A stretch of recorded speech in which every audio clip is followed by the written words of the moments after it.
Bonjour à tous, salut les amis, j'espère que vous allez bien. Bienvenue sur votre chaîne de News Gaming. Aujourd'hui pour cette traditionnelle vidéo de la récap de la semaine. Je répète, vite fait, on revient sur les news dont j'avais abordé dans la semaine, chaque jour. J'en retire une qui m'a le plus parlé, qui vous a peut-être aussi fait le plus réagir dans les commentaires. Et ça permet à la personne qui n'a pas eu le temps de voir les vidéos dans la semaine, d'avoir un condensé ce dimanche. Donc c'est parti les amis pour cette récap de la semaine. Allez, on y va.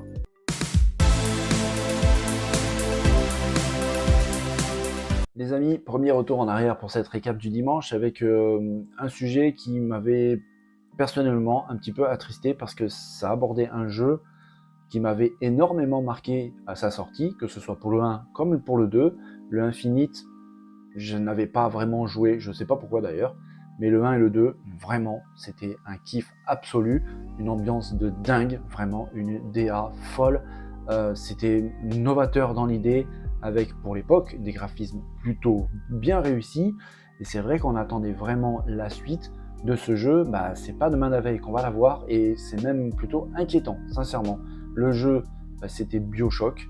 Alors la suite, franchement ça fait peur, parce que dans cette news, j'avais abordé un gros problème, parce que les responsables même du studio de développement avaient déclaré qu'il y avait un énorme problème alors que le jeu est à son début de conception, que le développement n'avait vraiment pas commencé, que en gros rien n'allait dans les équipes, vraiment pas, qu'ils avaient été obligés de prendre des intérimaires qui faisaient du travail, on va dire, de qualité plutôt moyenne, qui étaient obligés d'être repris par les spécialistes, qui eux-mêmes n'avaient pas un niveau excellent, voire même pire que les intérimaires.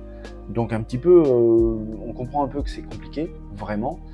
Ça me fait vraiment peur, c'est réellement dommage, franchement, parce que c'était une licence qui avait vraiment un bel avenir. Le 1 et le 2 étaient vraiment très bons.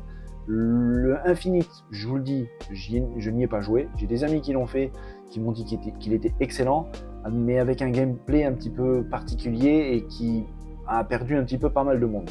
Mais n'empêche que BioShock, ça reste BioShock, avec une ambiance vraiment très particulière, très pesante. C'était complètement fou, la DA est dingue. J'ai vraiment adoré le 1 et le 2, que j'ai fini un nombre incroyable de fois. J'aurais espéré vraiment avoir une suite. J'avais entendu pas mal de rumeurs concernant la suite de BioShock. Malheureusement, soit ça va être très fortement retardé, et ça, sincèrement, c'est dans le meilleur des cas, soit ça va être vraiment purement et simplement annulé. Et j'ai clairement l'impression que c'est plus ça vers quoi on se dirige, avec cette prise de parole des dirigeants, des développeurs qui expliquent que vraiment il n'y a rien qui va pendant le développement de BioShock. Il a été rebooté plusieurs fois, j'en avais parlé, avec des problèmes même dès le début du scénario. Donc rien que là déjà, ça explique vraiment l'étendue des problèmes. Bref, on verra, mais sincèrement, pour les fans de BioShock comme moi, à mon avis, va falloir être très patient, ou alors essayer de l'oublier et passer à autre chose.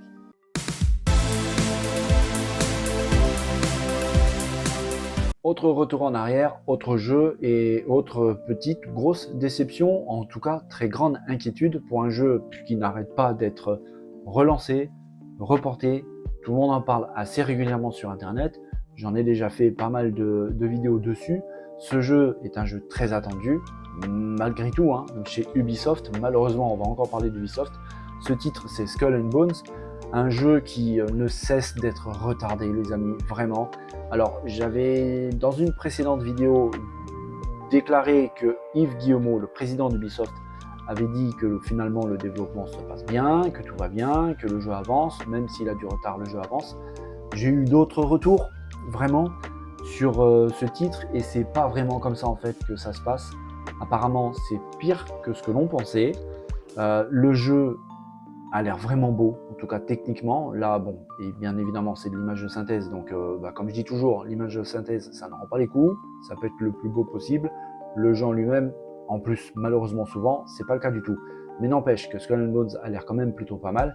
Le souci, c'est qu'il a l'air aussi pas très intéressant. Les premiers bêta-tests qui ont été effectués, c'est ce qui avait révélé. C'était un petit peu le manque de fun dans le jeu, avec des quêtes et que des quêtes, il se passait pas grand chose vraiment, des tours en bateau et puis c'est tout. C'est un peu dommage parce que l'idée est pas mauvaise, parce que le développement, sincèrement, commence à faire vraiment long. Ubisoft a englouti une somme folle pour le développement de ce jeu, qui ne sort pas, donc il n'y a pas de retour sur investissement, hein, comme on pourrait le dire. C'est bien dommage, parce que mine de rien, derrière, il y a des gens qui ont des salaires et qui ont besoin de manger, qui payent leurs factures, donc voilà, c'est un petit peu compliqué pour tout le monde. Mais c'est vrai que ce Skull and Bones commence à devenir un sérieux problème pour Ubisoft. Le prochain Ubisoft Forward pendant cette Summer Game Fest au mois de juin arrive. Je sais même pas s'ils vont en parler, sincèrement.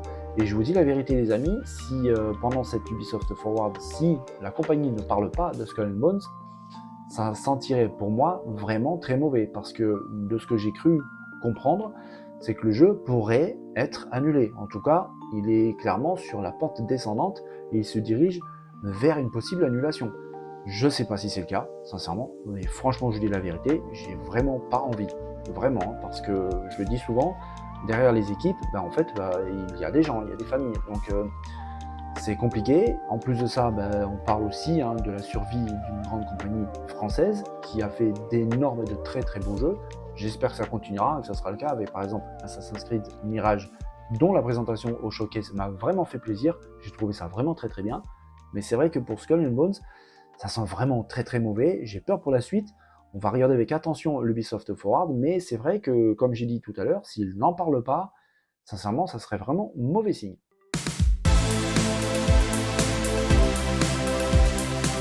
Autre retour en arrière, les amis, mais cette fois quelque chose de beaucoup plus joyeux, j'ai envie de dire. On va parler vite fait d'un jeu indé qui m'a vraiment tapé dans l'œil à cette époque-là. Un jeu très frais, novateur, avec surtout une conception vraiment nouvelle. Alors j'en ai parlé régulièrement sur la chaîne, par exemple le jeu Dordogne du studio français Je ne sais quoi, qui est peint à la main, à l'aquarelle, avec un effet vraiment visuel de toute beauté. Sincèrement, c'est rafraîchissant, c'est différent, ça permet de jouer à des choses d'une manière différente. Là, on va parler de Scarlet Deer Inn avec un style graphique propre à lui, un jeu vraiment très beau, sincèrement, on dirait un petit peu un dessin animé, et on voit un petit peu que l'animation des personnages est assez particulière. Tout ceci parce que, tout simplement, le studio a utilisé la technique de la broderie pour pouvoir faire l'animation du jeu avec la broderie des personnages, avec les mouvements décalés un à un, comme s'ils étaient dessinés, tout simplement, sauf qu'ils sont brodés. Ça permet d'avoir une décomposition des mouvements assez particulière. Il y a un style, un graphisme très particulier. Cette broderie est numérisée, elle est incluse dans le jeu. Ça donne un Scarlet Deer Inn vraiment particulier. C'est très très beau, franchement, c'est vraiment très très joli. On a hâte, moi perso, j'ai hâte de voir un petit peu cette petite pépite arriver indé. Ça fait du bien, des jeux un petit peu différents qui permettent de jouer à des jeux dont on n'a peut-être pas forcément l'occasion de jouer, mais avec une approche différente, avec cette conception différente. Ça aiguise un petit peu la curiosité, et c'est vrai que ce Scarlet Deer Inn est vraiment très très bon. J'ai hâte vraiment de mettre la main dessus. Je vous tiens au courant les amis quant à sa date de sortie.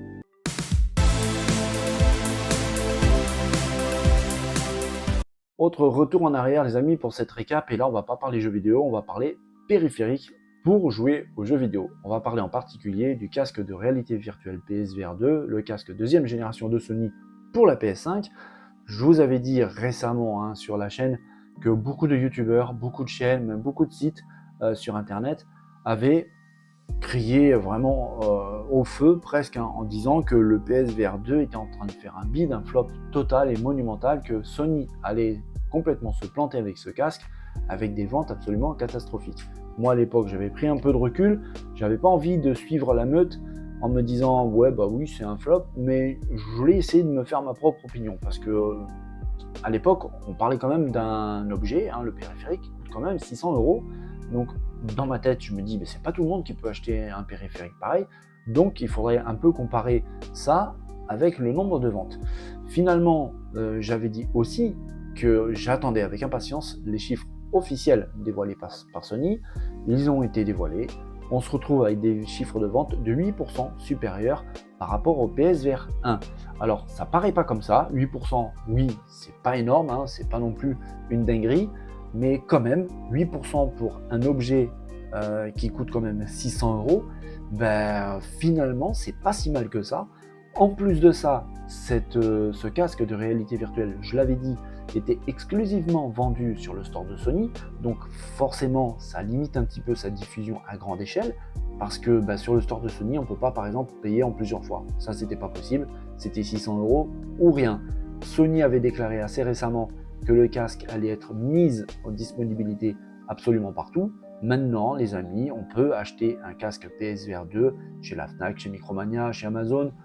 Par exemple, forcément, ça facilite sa diffusion parce que dans ces boutiques, il est possible de payer en plusieurs fois. Donc, c'est quand même beaucoup plus simple de se procurer un casque de réalité virtuelle à 600 € en payant plusieurs fois que quand il faut le payer en une seule fois. Surtout que, évidemment, il n'est pas autonome et il faut bien sûr la PS5 pour pouvoir y jouer. Sans compter le fait qu'il faut acheter des jeux. Donc, au final, le budget PSVR 2 pique un petit peu. Et c'est là-dessus, moi, que j'avais envie un petit peu de baser ma réflexion pour pouvoir un petit peu calmer les propos de tout le monde, de tous les autres youtubeurs qui faisaient état donc d'un flop absolument monumental au niveau des ventes. Ben, Sony a dévoilé donc les chiffres, comme je vous l'ai dit, finalement ils ne sont pas si mauvais que ça, et quand on fait un petit peu le ratio, on se retrouve quand même avec 100 000 casques PSVR 2 vendus par semaine. Alors là, maintenant, aujourd'hui, ben, c'est bizarre, mais je ne retrouve pas ces youtubeurs sur internet qui discutent de ça, en fait. J'aurais bien aimé avoir leur avis aujourd'hui, maintenant que Sony a diffusé les vrais chiffres de vente du PSVR 2, parce qu'au final, 100 000 unités de casque PSVR 2 à 600 € par semaine, ben pour moi, c'est tout sauf un flop, sincèrement. Oui, c'est pas non plus une folie, mais 100 000 unités par semaine, pour quelque chose un petit peu, entre guillemets, de niche, c'est pas un truc qui va plaire forcément à tout le monde, c'est pas tout le monde qui se plaît à faire de la réalité virtuelle, avec un casque qui, aujourd'hui, n'a pas encore beaucoup de jeux, qui coûte cher, qui, au moment des chiffres dévoilés par Sony, il n'était pas encore en vente absolument partout. On verra dans quelques mois comment ces chiffres vont évoluer. À n'en pas douter que ça va encore grimper, ça j'en suis sûr et certain. Mais je répète, j'aimerais bien un peu voir tous ces youtubeurs qui criaient au loup il y a quelques semaines, voir un petit peu aujourd'hui si pour eux c'est la même chose ou est-ce qu'ils voient un petit peu le problème sur un autre angle.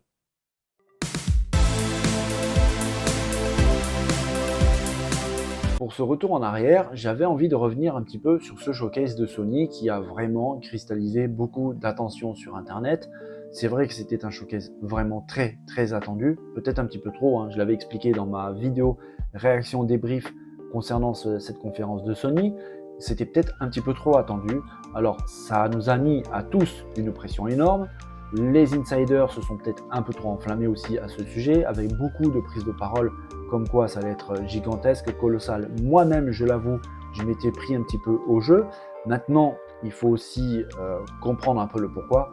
Ça faisait quasiment 2 ans qu'il n'y avait pas eu de showcase, vraiment, où il y avait des prises de parole marquantes avec des beaux et des gros jeux présentés, des nouveautés, des exclusivités. Donc sincèrement, quand on a en face de nous un acteur majeur du jeu vidéo qui en plus de ça domine le marché à l'heure actuelle, on se disait forcément 2 ans d'attente, le showcase qui arrive, ça va être une folie. Bah c'était bien, je vais pas dire que c'était absolument pourri et tout à jeter, mais clairement je suis resté sur ma faim et comme je le disais, quand on a en face de soi un acteur aussi important qui est Sony PlayStation et qui domine à ce point le marché, il doit montrer qu'il tient les cordes, qu'il tient les rênes. J'avais envie de voir un showcase qui vraiment m'aurait mis plein les yeux et que à la fin, j'aurais pu dire la réflexion, ouais, le boss a parlé. C'est pas le cas, le boss a pas trop parlé d'ailleurs, parce que à part des vidéos qui se sont enchaînées les unes derrière les autres, on n'a pas vu apparaître un chef designer, un chef développeur. Jim Ryan est apparu vite fait au tout début pour lancer le showcase. On l'a vu réapparaître à peu près à la moitié pour présenter la Q-Lite, mais c'est tout. Il n'y a pas eu de présentation humaine, de prise de parole humaine. Il n'y a pas eu vraiment de quelque chose de marquant en fait. C'est en ça que moi j'avais qualifié ce showcase de plutôt fade parce qu'il n'y avait pas vraiment de prise de parole de personnes humaines, pas de présence de quelqu'un majeur dans la société de PlayStation. Pour une compagnie pareille, pour un événement pareil, je trouve ça un petit peu dommage, parce qu'on parle tout de même d'un showcase qui est là dans la période estivale, c'est-à-dire la période la plus importante vraiment de l'année. C'est ce qui définit le futur de la PS5, c'est ce qui amène aussi un petit peu les très gros titres pour la deuxième partie de l'année et notamment pour la fin d'année. Bref, c'est un petit peu spécial, un petit peu bizarre. Je cache pas mon opinion que je pense que pour la suite de cette année, Sony a peut-être besoin d'une nouvelle conférence, d'un nouvel événement. Je ne sais pas s'ils l'ont derrière la tête, mais c'est en tout cas ce que je pense, parce qu'en plus de ça, pendant ce showcase, malheureusement, il n'y a pas eu beaucoup d'exclusivité. Il y a eu quasiment tous les jeux qui sortaient sur PC, sur Xbox, à part Spider-Man 2, Final Fantasy XVI, peut-être encore un autre, Phantom aussi, qui sort sur PC, sur PS5, mais sinon quasiment tous les autres jeux sortent aussi sur la console du concurrent direct Microsoft. Du coup, ça fait un petit peu pauvre en termes d'exclusivité. On n'a pas eu par exemple de Wolverine, tout simplement, on attendait beaucoup de ce titre. Plein d'autres jeux aussi, même au niveau du PSVR 2, à part Crossfire, sincèrement c'est assez pauvre. Beaucoup de jeux services, j'ai trouvé un petit peu dans cette conférence. Je trouve ça un petit peu dommage, bref. Alors non, tout n'est pas à jeter. Je me mets aussi un petit peu à la place de tous ces gens qui bossent derrière. C'est pas aussi simple que ça de mettre en place une conférence, parce qu'ils doivent avoir une énorme pression sur les épaules, ça on n'en pas douté. Ils ont peur un petit peu de décevoir les gens, ils ont peur peut-être aussi de présenter leur jeu, ça peut aussi se comprendre, parce qu'ils peuvent peut-être se dire, est-ce que ce titre est prêt ou pas prêt, est-ce qu'on fait bien de le présenter, mais il y a quand même des choses que j'ai pas compris. La présence de Final Fantasy XVI, dont on connaît quasiment tout, on attend seulement maintenant, c'est les tests, mais à part ça, on sait tout de Final Fantasy XVI. Là, il a été présenté une nouvelle fois. Street Fighter 6, on connaît un peu mieux l'histoire grâce à ce showcase, mais au final, il n'y a même pas eu de gameplay. Ça, j'ai trouvé ça un petit peu dommage aussi, même si il est vrai, on voit beaucoup de gameplay de Street Fighter 6 sur Internet, mais pendant un showcase aussi important, j'aurais aimé en savoir plus. La présence de Assassin's Creed, j'ai pas très bien compris là. Je vous avoue, c'est un titre majeur pour Ubisoft. Ubisoft est dans une position vraiment très particulière, vraiment très problématique. J'osais espérer que Assassin's Creed Mirage reste une exclusivité à être présentée pendant l'Ubisoft Forward. J'ai pas vraiment compris pourquoi il a été présenté pendant le showcase PlayStation. C'est à mon sens, c'est un peu dommage, parce que j'ai la sensation un peu que PlayStation a retiré une cartouche importante pour Ubisoft, d'avoir un petit peu de lumière pour eux alors qu'ils en ont vraiment besoin. Je sais pas si vous voyez un petit peu mon raisonnement, je trouve ça un petit peu curieux, dommage. J'ai l'impression qu'en fait, Sony n'avait pas tant de jeux majeurs à présenter.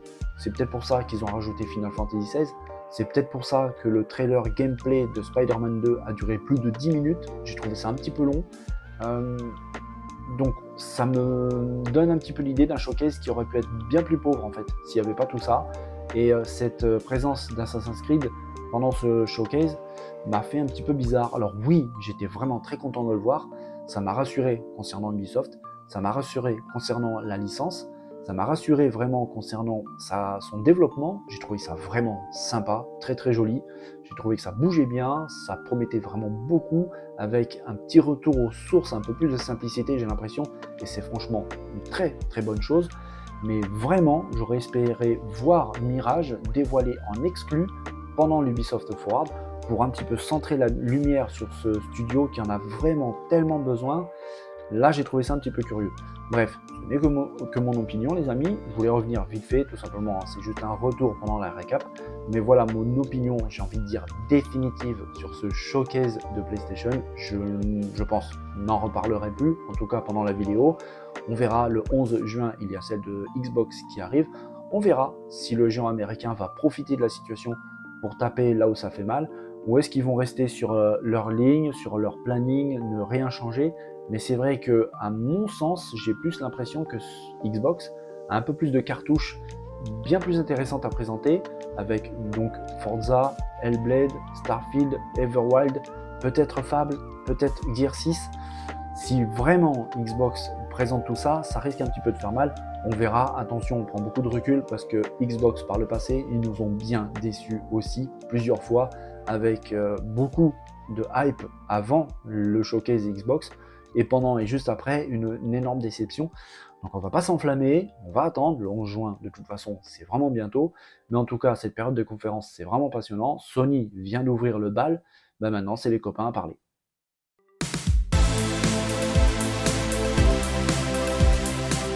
Les amis, pour ce dernier retour en arrière pour la récap, je vais revenir vite fait sur ce qu'a dit le boss de Take-Two, la maison mère de Rockstar. Vous voyez où je veux en venir, GTA. Oui, GTA 5, ça fait 10 ans qu'il est sorti, c'est vraiment un petit peu long, j'ai envie de dire. Malgré tout, c'est un des jeux qui se vend encore aujourd'hui le plus. C'est aussi un des jeux sur lequel il y a plus de monde en même temps en train de jouer. C'est d'ailleurs vraiment un exploit, hein. 10 ans et être encore à ce niveau-là, c'est absolument incroyable. Mais c'est vrai qu'on commence à attendre avec impatience GTA 6, tous les fans l'attendent avec impatience, et le boss donc de Take-Two, et bien sûr de Rockstar, avait déclaré quelque chose d'assez intéressant. Je vais juste vous citer sa dernière parole, qu'il disait que de toute façon pour Rockstar, il n'y avait que la perfection qui était l'objectif, la perfection et seulement la perfection. Alors oui, quand on pense un petit peu à certaines productions de chez Rockstar, notamment par exemple Red Dead Redemption 2, pour ceux qui connaissent ce jeu, pour ceux qui l'ont fait, au niveau de l'échelle de la perfection, sincèrement, il en est vraiment pas loin d'être tout en haut, vraiment tout en haut, avec un jeu, que ce soit dans la conception, la réalisation, le gameplay, le son, le script, la vie, littéralement la vie des PNG qui ont tous une vie propre à eux. Il suffit de se promener dans les villes du Far West pour voir chaque personnage avoir sa propre occupation et on peut les déranger, ils recommencent à avoir sa propre préoccupation, vous pouvez interagir avec eux. Ce jeu est vraiment une folie et quand on voit ça, on a hâte d'avoir GTA 6 dans les mains avec des propos pareils. Oui, je pense que c'est pas exagéré de dire que Rockstar cherche la perfection parce que sincèrement, c'est vraiment des fous au niveau de la maniaquerie d'arriver à quelque chose de vraiment de presque parfait dans sa conception, que ce soit visuel, le gameplay, tout. J'ai vraiment hâte, sincèrement, parce que Red Dead Redemption m'avait vraiment retourné le cerveau, clairement. Là, un GTA 6 avec les nouvelles capacités de nos machines, avec des développeurs de talent comme Rockstar, sincèrement, ça promet. On a hâte, vraiment, c'est pas pour tout de suite. J'avais dit sur la chaîne que le jeu risquait peut-être de pointer le bout de son nez courant 2024, pour ma part je pense à la deuxième moitié de l'année 2024, parce que Take-Two table sur une énorme progression de son chiffre d'affaires pour l'année fiscale 2025 d'à peu près 8 milliards de dollars. J'avais dit que sincèrement pour arriver à un tel chiffre aussi colossal, je voyais que GTA 6 qui pouvait provoquer une telle augmentation. Donc oui, il y a des chances qu'on puisse mettre la main sur cette pépite en courant 2024, on verra en tout cas, mais c'est sûr que rien que savoir que Rockstar qui cherche la perfection maintient ce niveau de perfection aussi pour GTA 6, ça promet. Voilà les amis, c'est terminé, on arrive à la fin de cette récap de la semaine. J'espère que cette vidéo vous a plu. Bien évidemment, si c'est le cas, n'hésitez pas à mettre des pouces, à partager, venir dans la zone de commentaires pour échanger sur notre passion commune, les jeux vidéo. Si vous venez débarquer sur la chaîne et vous n'êtes pas encore abonné, sincèrement, profitez-en. Le petit bouton abonné est juste en dessous. On vous accueille tous avec un énorme plaisir et sincèrement, je vous remercie d'avance. Les amis, je vous souhaite à tous un très bon dimanche. Portez-vous bien, profitez de vos amis, de votre famille. Prenez soin de vous, n'oubliez pas de vous amuser, c'est vraiment important. Je vous dis à très bientôt, dès demain pour une nouvelle vidéo un petit peu spéciale, retour vers le passé. En attendant, passez un bon dimanche les amis. Allez, bye bye.